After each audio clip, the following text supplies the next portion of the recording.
I'm guessing that this isn't normal.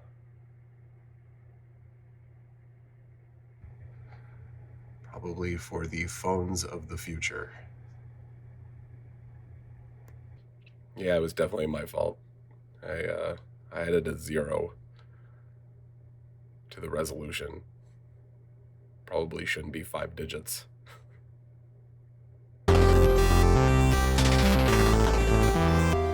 So I've been working on my second feature film project, Transmission Volume 1, for about 100 years now.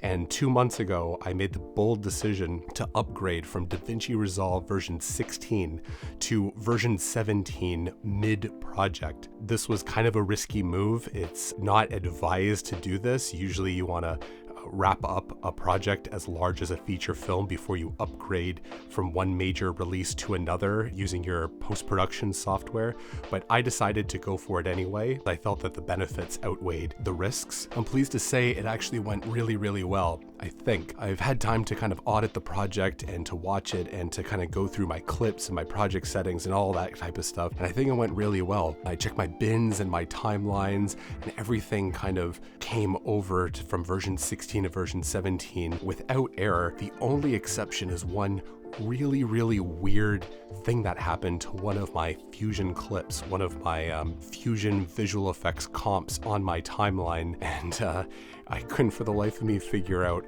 how to fix this problem. I isolated this one clip, so I deleted everything else off my timeline, isolated this one clip. The issue that I was having is that this clip was virtually indestructible. I couldn't delete it, I couldn't cut it, I couldn't paste it, I couldn't enable it or disable it, I couldn't paste an adjustment layer or a color solid on top of it in an attempt to blow it away, and I couldn't do anything to the timeline that it was sitting on, which was every one of my timelines. I couldn't delete the timeline, I couldn't duplicate it, I couldn't version up, I couldn't do anything to either this clip or this timeline. It kind of corrupted the timeline that it was on, and this clip itself was corrupted, so I can't even open in the Fusion page, and I've kind of like lost my work in that way. The thing is, it's so strange because I have a number of Fusion comps on my timeline. I have a number of these visual effects project clips in my timeline for transmission, and I hop over to the Fusion page and I do work in the Fusion page, and then I hop back to the edit page and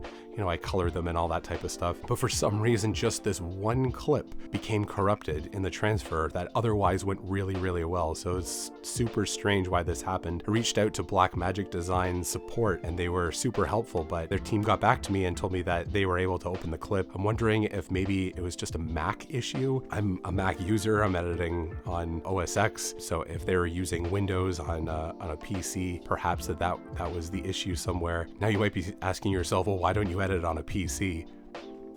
They offered to kind of help me out and to either delete the clip for me or to open it up. So other than that, my project file actually kind of survived the thing relatively unscathed. So that's like kind of good to report because I was a little nervous about that. Now in version 17, I'm able to edit Blackmagic raw clips for kind of future projects, and there's new tools and that type of stuff that I'm able to leverage to kind of finish the last stages of post-production for my feature film transmission. So anyway, I just wanted to kind of give you guys a quick update on how that process is going, and in this video I'm also going to share a few tips and tricks visual effects wise that I've been using through my journey. VFX tip number 1 is to render image sequences whenever possible. Your first instinct might be to render a video file from your visual effects program, whether you're using like Nuke or After Effects or Fusion or kind of whatever, even a 3D application like Blender.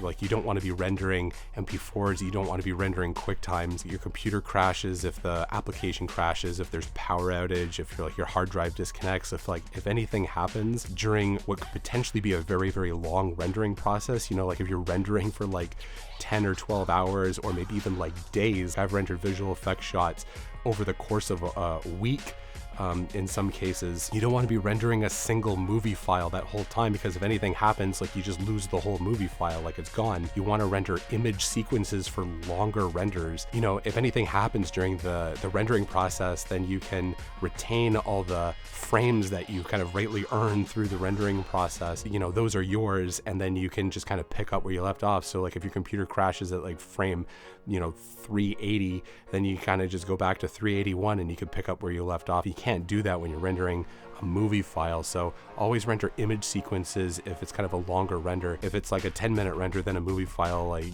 that might be fine for your purposes or whatever, but I would always recommend rendering a image sequence. This is also a really helpful process in case you need to fix something after the fact. So if you have like a 3-day render, you render an image sequence out, and then you realize that there's like a render glitch, or maybe there's like a problem halfway through your shot, or something happens that's kind of an isolated incident, you can just go and fix that and then render out the frames where that takes place. You don't need to render the whole shot. That could cost you, like in some cases, days, or at the very least like many hours. You could just go and render those frames, and then from that you could replace the frames. So there's a huge benefit to that. The second visual effects tip that I learned very, very quickly is that because rendering takes so long, you really want to try to do this overnight. You want to be setting renders overnight, or like during dinner or something. Like if you gotta like go out and run some errands, set your renders at kind of these optimal times where you're not using your machine. Really try not to do too much rendering unless they're like quick renders or like drafts or something. Your time is really limited, and you want to spend the time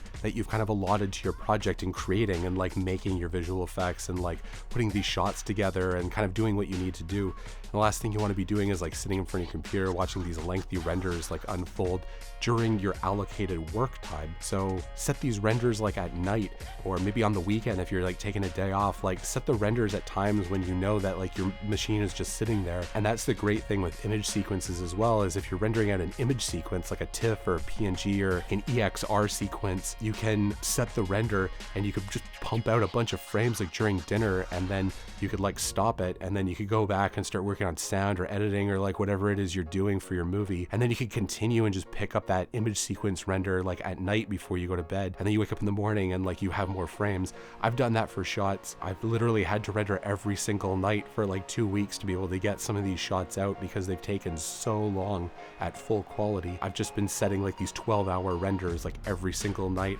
to be able to pump out these shots, and that wouldn't be possible if you're doing it as a movie file. As soon as you like close your application or like stop the render is like gone now, and your movie file is like, it wasn't created fully during your render.